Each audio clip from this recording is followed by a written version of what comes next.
وَإِذَا تُتْلَى عَلَيْهِمْ آيَاتُنَا بَيِّنَاتٍ قَالَ الَّذِينَ لَا يَرْجُونَ لِقَاءَنَا ائْتِ بِقُرْآنٍ غَيْرِ هَذَا أَوْ بَدِّلْهُ.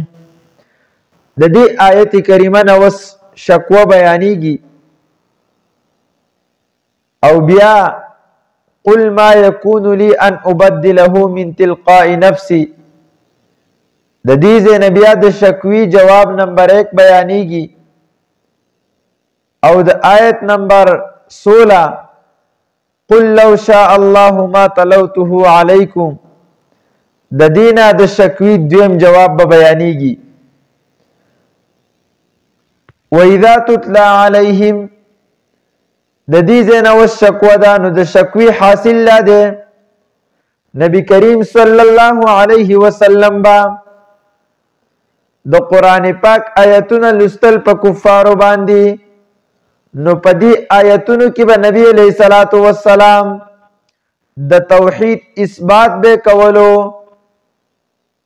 او د کفارو د الہو مذمت به پکې بیانولو او د باس بعد الموت اثبات به کولو.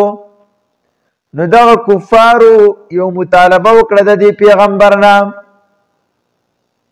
ویته زمونږ دا مطالبه پورا کام چې دا قرآن پاک ټول بدل کا د دې په ځای باندې بل یو کتاب راوړه و داسې قرآن راوړه چې په هغې کې زمونږ د معبودانو مذمت نه وي او نه پکې مسله د باس بعد الموت وي. نو الله جل جلاله د دې شکوی جواب کوي اوس چې قل ما یکون لی دا ردی اولنی جواب دی او دا اولنی جواب حاصل داده نبی علیہ الصلوۃ والسلام ته فرمایي وی ای زما پیغمبره ته دې خلقو ته وایا چې زه په دې قرآن پاک کې تبدیلی نشم کولی د ځان نه. ولې؟ ځکه چې زه خو د وحي تابعداري کوم چې الله تعالی ما ته د څه خبرې حکم وکړي نو زه د هغې تابعداري کوم او که چېرته بالفرض والتقدیر ما په دې کې د ځان نه تبدیلي وکړه نو د قیامت هغه لویه ورځ باندې به الله جل جلاله بیا ما ته عذاب راکوي. او دویم جواب دا دی د هغې خلاصه دا ده د نبی علیہ الصلوۃ والسلام زندگی بطور دلیل پیش کوي. نبی علیہ الصلوۃ والسلام فرمایي وی دا قرآن پاک ما د ځان نه نه دی جوړ کړی که د ځان نه مې جوړولی نو ما خو په تاسو کې 40 کال عمر تیر کړی دی. پیغمبر ته نبوت دا په 40 کالو کې میلاویږي 40م کال باندې.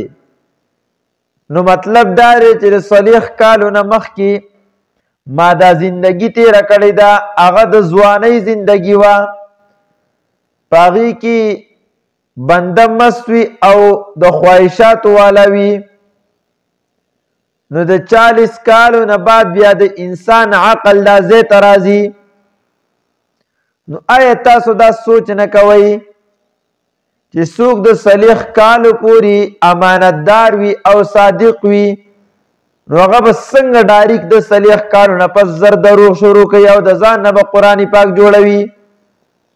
نو دا د دې خبرې دلیل دی چې دا قرآن پاک ما د ځان نه نه جوړ کړی. نو دا د آیتونو حاصل شو. وَإِذَا تُتْلَى عَلَيْهِمْ آیاتنا په دې کې حقانیت د قرآن پاک هم ثابتېږي.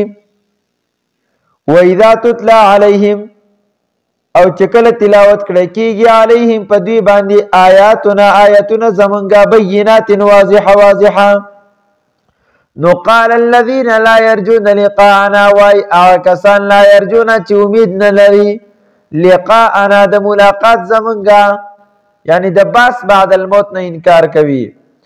ائت بقرآن غیر هذا راتلل وکا بقرآن پداس قرآن باندې لا یکو بقرآن غیر هذا پداس قرآن باندې غیر هذا چې د دین علاوه لا يكون فيه مزمة آلهتنا ولا البعث بعد الموت.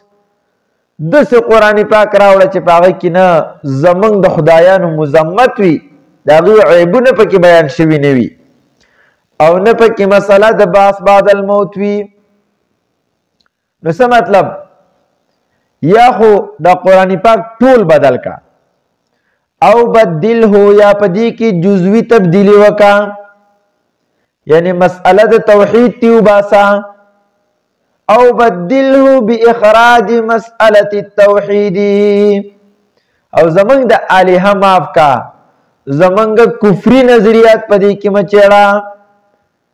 نو قل نبی علیہ السلام جواب ورکوی چو گورا دا زما کتاب نه دے بلکہ دا زما درب کتاب دے، پدی کی زد تبدیلی نشم کولے.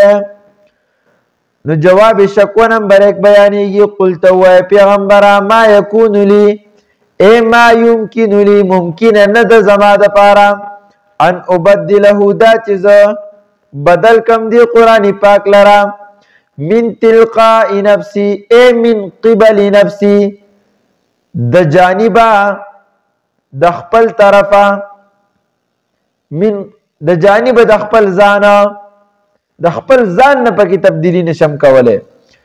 ان اتبع الا ما يوحى الي زکا ان اتبع ز تابعداري نه کوما دا ان نافیه ده الا ما يوحى الي مگر د اغس يوحى الي چې وحی کړه کیږي زما طرف ته.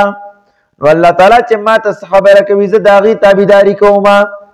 نو صداقت د رسالت هم د دین ثابت شو.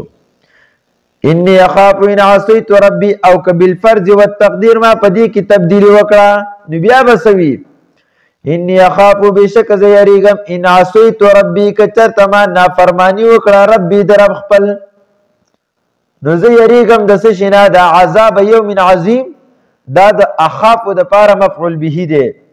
انی اخاف زیریگم عذاب یوم عظیم دلوی ورځ د عذابنا. قل لو شاء الله ما تلوته د دې زنوس د شکوی دیم جواب بیانیږي.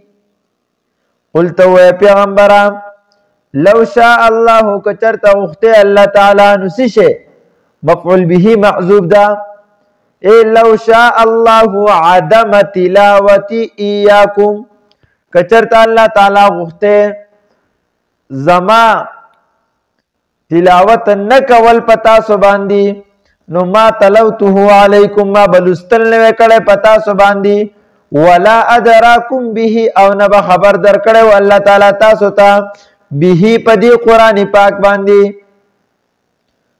ولی دلیل سے دے ویدہ دے چی فقد لبستو فیکم عمرا من قبله دا خدا اللہ تعالی خو خدا چې دا تلاوت د قرآن پاک مال راکړو په تاسو باندې می ولستو او تاسو ته خبر درکړو.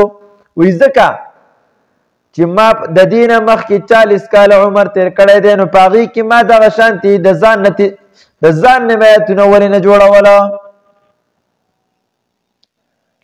خو اوس د الله تعالی حکم راته په هغه وخت کې نو نو اوس راته حکم وشو چې تلاوت کوا ځکه چې د دینه مخکې ما 40 کال عمر تیر کړی دی په تاسو کې چې په هغه وخت کې زما د صداقت او د امانت چرچې وي د ټولو په جبو باندې با دا خبره وه چې ته صادق او امینی. نو په دغه وخت کې ما دا مطالبه ول نه کوله دا تلاوت مې ول نه کوله لیکن اوس الله تعالی حکم وکړو. نو آیا تاسو دومره عقل نه لرئ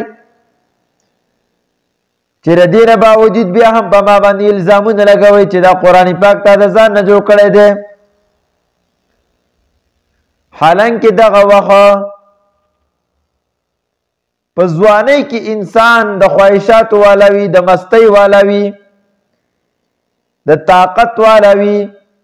نو تاسو سوچ نه کوئ چې څوک د 40 کالو پورې ریښتونه پاتې شوی وي نو هغه اوس یکدم څنګه دروغ شروع کړو. فقد لبثت فیکم پتاقی سره لبستو ما تیر کړی دی فیکم پتاسو کی عمرن عمر 40 سنتن سلیخ کالا من قبله مخکر دینا من قبل نزول القرآن د قرآن پاک د نازلی دون مخکی افلا تعقلون آیتا سو عقل نلرئی